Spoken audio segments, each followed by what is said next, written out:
बिस्मिल्लाहिर्रहमानिर्रहीम। नाज़रीन अस्सलाम वालेकुम रहमतुल्लाहि व बरकातुहू।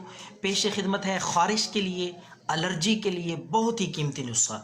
50 ग्राम सरसों का तेल ले लें।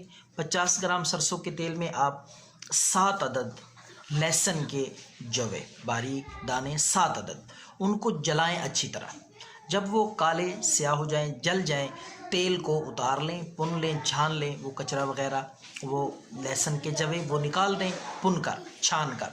उसके बाद आपने 2 चीज़ें इसमें सिर्फ शामिल करनी है। एक है थोड़ी सी फटकड़ी, दूसरा है एलोवेरा जेल। दोनों चीज़ों को इस तेल में डाल के अच्छी तरह मिक्स करें ताकि फटकड़ी हल हो जाए और एलोवेरा भी उसमें मुकम्मल तौर पे हल हो जाए। मिक्स करने के बाद अब मैं आपको तरीका इस्तेमाल बताता हूँ कि ख़ारिश के लिए, एलर्जी, खुजली, फोड़े फिंसियों के लिए इस तेल को आपने किस तरह इस्तेमाल करना है। रात के वक्त सबसे पहले मुतासरा जगह को धो लें अच्छी तरह। धोने के बाद भी डेटोल के पानी के साथ, पानी में थोड़ा सा डेटोल डाल के उसके साथ धो लें। धोने के बाद आप वो जगह, मुतासरा जगह खुश्क कर लें।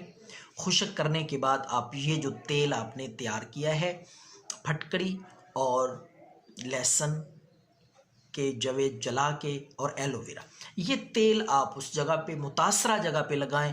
रात को लगा के सुबह उठ के धो लें। इंशाअल्लाह अल्लाह के फजल से 3 दिन में मुकम्मल तौर पे ख़ारिश, एलर्जी, खुजली, हत्ता के अगर आपको चंबल है, धद्दर है, वो भी मुकम्मल तौर पे ठीक हो जाएगा।